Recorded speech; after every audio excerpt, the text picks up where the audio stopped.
Hello and welcome to our new podcast, Connected World. I'm Jelena Žarković, and today I will host Oliver Stone, Director of Global Consulting, who will share his digital transformation journey today with us. So welcome, Oliver. Hi, nice to be here. It's lovely to having you here today. So how are you? Yeah, I'm good, thank you very much. So I actually know you very well now, and we are working in the same team and spending a lot of time together. So instead of myself speaking nicely about you, I would kindly ask you to introduce yourself to our audience and maybe share your digital transformation journey, but also let us know more about your team, consultancy team you're leading, and how it all looks like together. Sure, okay. So, I guess I've been with ITI Group now for just over 5 years, coming on to 6 years. Prior to that, I was working in some similar sort of fields for around 5 years. So it's around 10 and a bit years now where I've been working with businesses from all sorts of shapes and sizes, from Fred in a shed through to your large blue chip companies and everything in between, really. From that, we really kind of started this journey in ITI probably about 3 or 4 years ago, where we decided that a consultancy practice would be a great way of bringing benefits to our clients, new, existing, and old.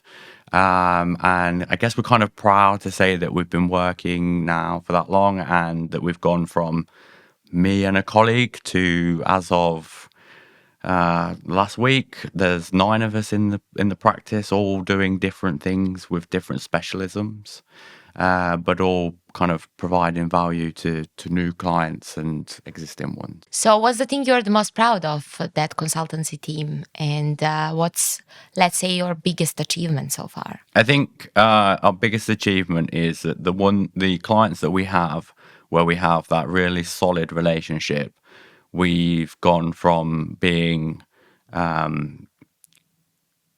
someone who responds and just reacts to what the client asks, to now being a really trusted member of their organization as well, and brought into every conversation. I have got an example of that which I could share, which is there's a wet wipe company in Ireland that produces wet wipes, surprisingly. And when we first started working with them, we flew over to Ireland and had a conversation about what it was like. Well, what is it that you can do that Fred in the shed can't do, and why should we work with you? And it was a very interesting conversation, but it started by having detailed discussions around what it is that they're looking for and how we could help them. And from that, we took them from effectively a really simple point solution that just did one problem as part of that journey to consistently working with them now for the last 5 or 6 years, where we've been slowly moving them from one problem to another problem and tackling it, which I guess is something that I can talk to you about later on in this discussion. Yeah, that's a little bit about your journey, overall journey and past. And what about your future? What's your vision for a consulting team? So in an ideal world, our consulting practice, which is already world beating and working all over the world, is literally just doing that. So just bigger and better, and taking on all of the well-known brands and names of people in industry, but also having a really well-trusted relationships with all of the people that we work with, whether that's internally or externally. Can you define for us what's the importance of digital transformation manufacturing? Yeah, so it's quite an important issue in today's age. Even maybe 5, 6, 7 years ago, I remember walking around facilities where everything was done on paper. You'd ask why, and it's always because it's always been like that. There's no need to change. It's just done on paper. It's the way it is. But over that period of time, and I don't know what exactly it was that brought it to that, but there was a slow, gradual change to an acceptance of, I don't know, technology. And I think that's got something to do with technology in the home and that people use their mobile phone or they use a tablet or whatever, and they're quite used to it. And I don't think it's that long ago that people were a little bit less receptive to it. But the main importance of it all is so that businesses can make decisions based on fact.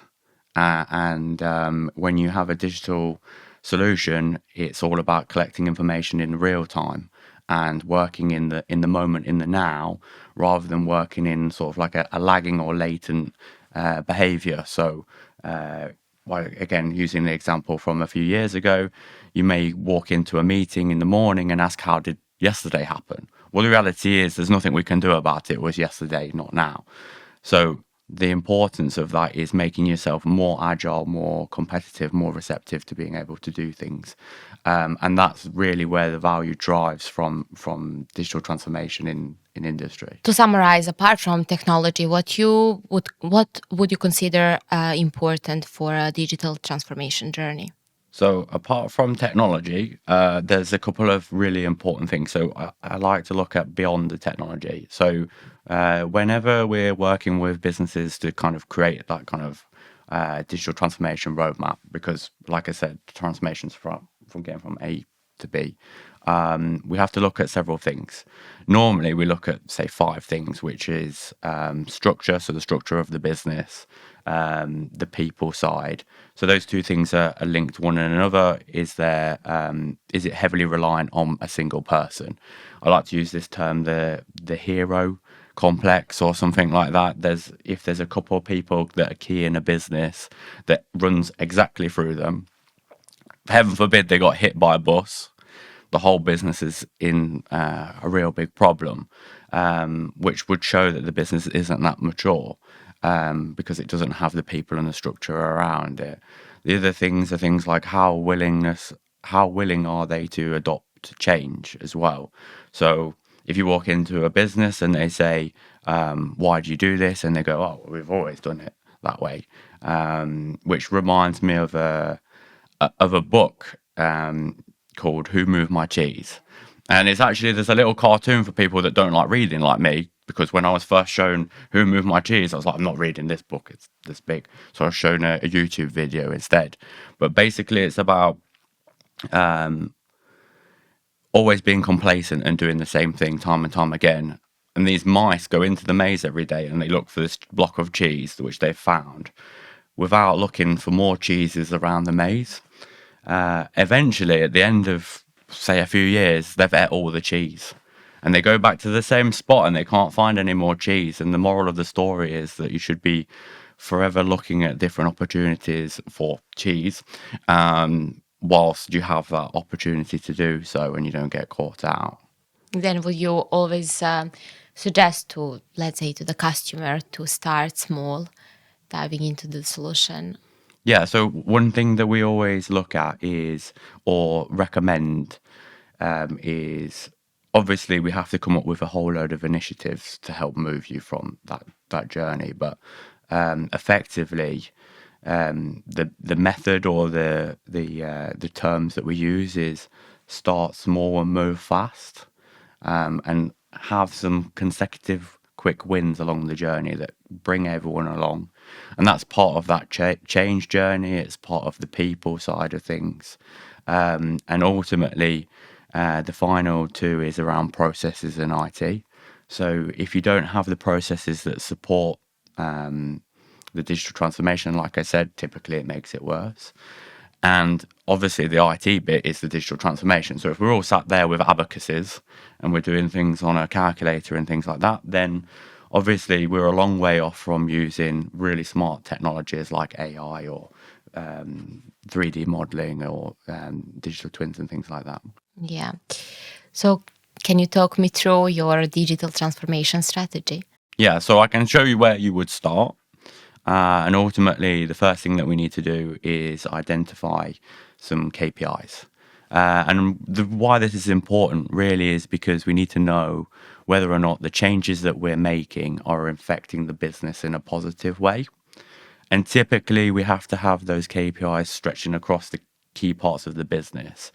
And to do that, what we recommend anyone on this journey to do is to look at something called the SCORE model, which is the supply chain operations reference model. Effectively, what that does is it shares a load of KPIs across that supply chain, which is all about things like on time in full, which is basically when we get an order, we're going to deliver it on time in full. Things like OEE, things like labor costs and unit costs. And effectively, as long as we have all the right KPIs, what we can do is when we implement one of these new initiatives, we can see whether it's having a positive impact or a negative impact on the transformation. Yeah.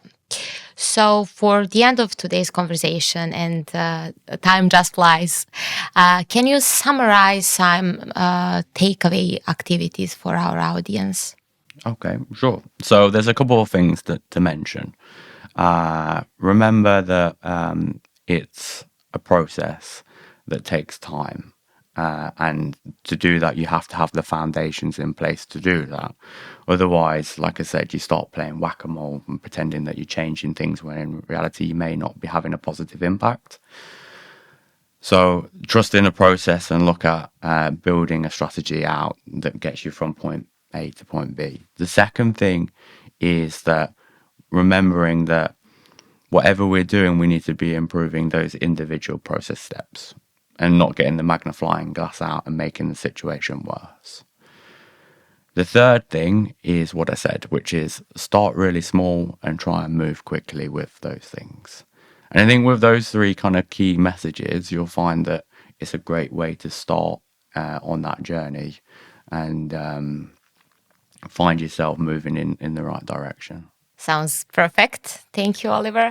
So it was Oliver Stone, the head of global consulting in ITI Group, with us today. I hope you enjoyed this conversation, and if you did, join us for more.